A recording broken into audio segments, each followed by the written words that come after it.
बिस्मिल्लाहिर्रहमानिर्रहीम अस्सलाम वालेकुम। आप मेरा यूट्यूब चैनल देख रहे हैं। Welcome to my YouTube channel. कल हमने इंट्रोडक्शन टू एजुकेशन का टॉपिक हमने स्टार्ट किया था। इसके हवाले से मैंने आपको चीज़ें बताई थी। उम्मीद है कि आपने इसको अच्छे तरीके से देख लिया होगा, सुन लिया होगा, याद भी कर लिया होगा।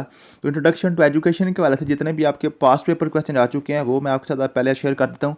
उसके बाद आज जो हमने टॉपिक पढ़ना है वो हमारा होगा प्री पाकिस्तान एजुकेशन रिफॉर्म्स। तो पहले हम अपने पास्ट पेपर क्वेश्चन को देख लें। आपको पता है कि हम जो भी टॉपिक पढ़ते हैं, मैंने आपको बताया हुआ है कि जो ये मैंने पहले आपको सारे टॉपिक्स भी बता दिए हुए हैं, कौन कौन से टॉपिक्स हमने पढ़ने हैं। ये आपको मैंने कंटेंट दिया हुआ है, ठीक है। कोर्स कंटेंट के मुताबिक हम चलेंगे, उसको तरतीब के साथ लेके, और जो भी हम टॉपिक पढ़ेंगे उससे नेक्स्ट डे उस टॉपिक के हवाले से जितने भी आपके पास्ट पेपर क्वेश्चन आ चुके होंगे वो भी हम इसके साथ साथ शेयर करते जाएंगे। तो ये आपका जो कल हमने टॉपिक मैंने पढ़ाया था आपको इंट्रोडक्शन टू एजुकेशन, उसके हवाले से जितने भी आपके क्वेश्चन आए हुए हैं वो ये हमने लिखे हैं। आपको मैं फर्दर एक एक क्वेश्चन आपके साथ डिस्कस कर देता हूँ, ठीक है जी। जो सबसे पहला क्वेश्चन यहाँ पे मैं आपको ये बात क्लियर कर दूं कि ये जो मैंने पास्ट पेपर क्वेश्चन लिखे हैं, देखा है एक ही पास्ट पेपर देखा तो मुझे एक ही पेपर में 10 के 10 क्वेश्चन मिल गए हैं जो हमारे कल वाले टॉपिक के रिलेटेड थे। मीन के इतना ये इंपॉर्टेंट टॉपिक है, अगर आपने अच्छे तरीके से कर लिया तो वेल एंड गुड, अगर नहीं किया तो मज़ीद आप इसको अच्छे तरीके से कर लें। ये बड़ा इंपॉर्टेंट टॉपिक था जो कल हमारा हुआ है, ठीक है जी। तो इसके वाले से जो आपके क्वेश्चन आए हुए हैं, ठीक है जी, मैं आपके साथ शेयर कर देता हूँ। सबसे पहला क्वेश्चन जी, formal education is meant for. Formal education का मतलब क्या होता है आपको पता है? अगर आपने कल का लेक्चर अच्छे तरीके से सुना होगा तो आपको पता होगा फॉर्मल, इनफॉर्मल और नॉन फॉर्मल में क्या फ़र्क होता है, ठीक है। फॉर्मल एजुकेशन आपको मैंने बताया हुआ है कि वो आपकी एजुकेशन होती है जो आपकी स्कूलों कॉलेजों वगैरह में होती है। इनफॉर्मल एजुकेशन होती है जो आपकी डिस्टेंस लर्निंग होती है, सॉरी, नॉन फॉर्मल एजुकेशन वो होती है जो आपकी डिस्टेंस लर्निंग होती है। और इनफॉर्मल एजुकेशन वो होती है वो जो आप सोसाइटी से सीखते हैं, आप अपनी ज़िंदगी के तजर्बा से सीखते हैं, वो लाइफ लॉन्ग जो होती है, ठीक है जी। तो सबसे पहले हम चलते हैं फॉर्मल एजुकेशन। फॉर्मल एजुकेशन कहता है जी वो कौन सी है? फ्लेक्सिबल रूल्स वाली, रिजिड रूल्स वाली, नो रूल्स वाली या फ्यू रूल्स वाली। तो मीन आपको पता है कि जो फॉर्मल एजुकेशन है उसमें रिजिड रूल्स होते हैं, ठीक है जी।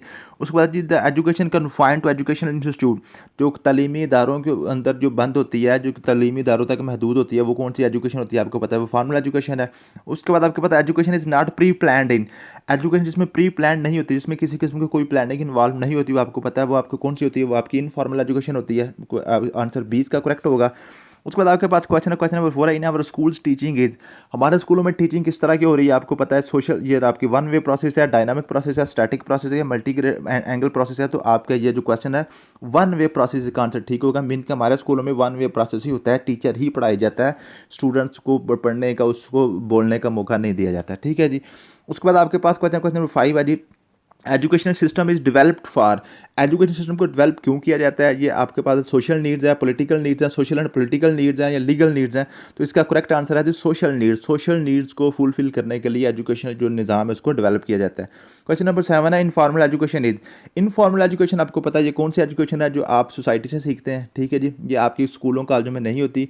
मीन्स के इसका जो ऑप्शन है just schooling, pre plan, life long या टाइम बाउंड। तो आप इसमें देख लें कौन सी आपकी क्वेश्चन है।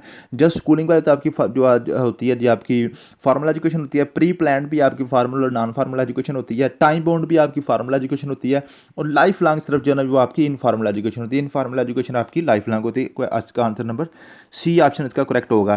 क्वेश्चन नंबर 8 यहाँ पे गलत लिखा गया, इसको आप इग्नोर कर दें। कल वाला क्वेश्चन यहाँ पे हो गया, इसको मैं दोबारा, इसको इंशाल्लाह ताला जब आपके नोट्स आपके व्हाट्सएप ग्रुप में शेयर करूँगा तो ये इंशाल्लाह इसको मैं कवर क्लियर करके ठीक करके आपको सेंड करूँगा।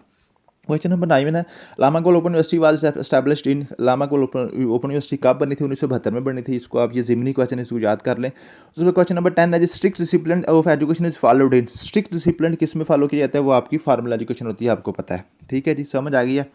नेक्स्ट हम चलते हैं आज के लेक्चर की तरफ। आज हमने पढ़ना है जी pre Pakistan educational reforms. Pre Pakistan educational reforms, इसको हम दो हिस्सों में डिवाइड करेंगे, प्री पाकिस्तान एक पोस्ट पाकिस्तान। मीन के पाकिस्तान बनने से पहले जो आपकी रिफॉर्म्स हुई हैं और पाकिस्तान बनने के बाद जो रिफॉर्म्स हुई हैं, इसके हवाले से हम दो इसको हिस्सों में तकसीम करेंगे। प्री पाकिस्तान एजुकेशन रिफॉर्म्स में आपका सबसे पहले आपने इसको याद किस तरह करना है? आपके पास ये 6-7 सिर्फ डेट्स हैं, इसको आपने याद कर लेना है। सबसे पहले चार्टर एक्ट 1813 में, लॉर्ड मिकाला रिपोर्ट 1835 में, वुड डिस्पैच 1854 में, अलीगढ़ मूवमेंट 1859 से स्टार्ट होती है, देवबंद मूवमेंट 1866 में, हंटर कमीशन 1882 में, अंजुमन हमायत इस्लाम 1884 में, नदवा मूवमेंट 1894 में, और कोलकाता यूनिवर्सिटी रिकमेंडेशन आपकी 1919 में आई है, जामिया मिलिया इस्लामिया 1920 में। 1 2 3 4 5 6 7 8 9 10, सिर्फ 10 आपने डेट्स याद करनी है और आपका प्री पाकिस्तान जो जितनी भी आपकी एजुकेशन रिफॉर्म्स है वो कवर हो जाती हैं। इसमें आपने जस्ट सबसे पहले इसकी डेट याद करनी है। उसके बाद इसके जो इंपॉर्टेंट आपके दो दो तीन तीन पॉइंट्स बनते हैं जो आपके पास पेपर में आ चुके हैं वो मैंने लिखे हैं। इसके अलावा आपका पेपर में क्वेश्चन नहीं बनता, इसलिए आपने लंबे लंबे इनके जो है ना दो दो चार चार सफ़े की इसकी जो ना इसके ऐसे आपने नहीं पढ़ने, ठीक है। ये मजमून याद करने की ज़रूरत नहीं, सिर्फ आपने दो दो तीन तीन ये पॉइंट सिर्फ देख लेने हैं, एक दफ़ा पढ़ लेने, इंशाल्लाह ताला आपके माइंड में बैठ जाएंगे। और उसके बाद आपने जो जो ख़ास तौर पर चीज़ें इसमें याद करनी है वो इनकी डेट याद करनी है कि चार्टर एक्ट कब आया था।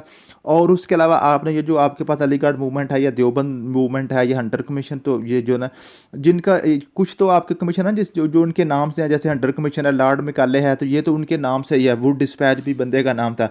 लेकिन कुछ ऐसी मूवमेंट्स हैं जैसे अलीगढ़ मूवमेंट है, तो वो पूछ रहे थे अलीगढ़ मूवमेंट का बानी कौन था, उसका फाउंडर कौन है, ठीक है।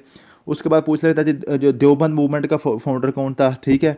इसके अलावा आपको पूछ सकता है जो जामिया मिलिया इस्लामिया का कौन सा था।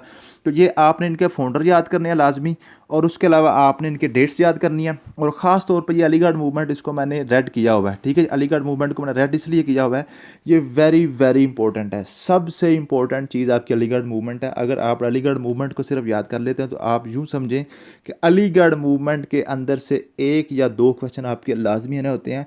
ना सिर्फ ये आपके हेड मास्टर हेड मिस्ट्रेस के पेपर के हवाले से हैं, आप कोई भी MCQ पेपर करने जा रहे हैं, FIA का पेपर हो, लिटरेसी मोबलाइजर का पेपर हो, किसी भी डिपार्टमेंट में आपका वन पेपर MCQ का पेपर हो, तो उसमें आपका अलीगढ़ मूवमेंट क्वेश्चन लाजमी देखना होता है।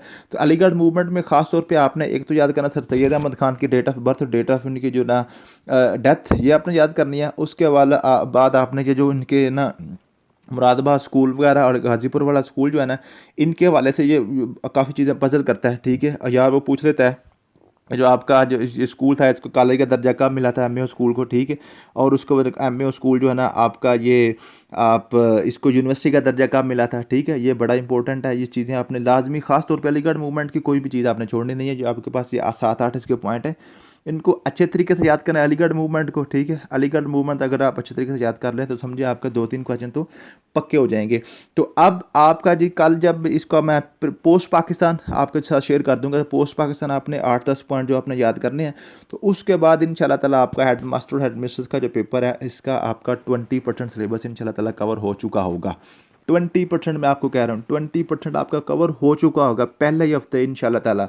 तो क्योंकि मैंने आपको ये कंटेंट भी दिया हुआ है 50 लेक्चर्स का, तो 50 लेक्चर जब आपके मुकम्मल हो जाएंगे, मैं आपको वेरी कॉन्फिडेंटली गारंटी के साथ कह सकता हूँ कि आप इंशाल्लाह ताला हेड मास्टर हेड मिस्ट्रेस का पेपर, लेक्चर एजुकेशन का पेपर, असिस्टेंट एजुकेशन ऑफिसर का पेपर, ओरिएंटल टीचर का paper, TGT train graduate teacher का पेपर, HST SST जो भी आपका एजुकेशन रिलेटेड पेपर होगा, आप 100% उसको कवर करके क्लियर करके आएंगे, ये मैं आपको गारंटी दे सकता हूँ।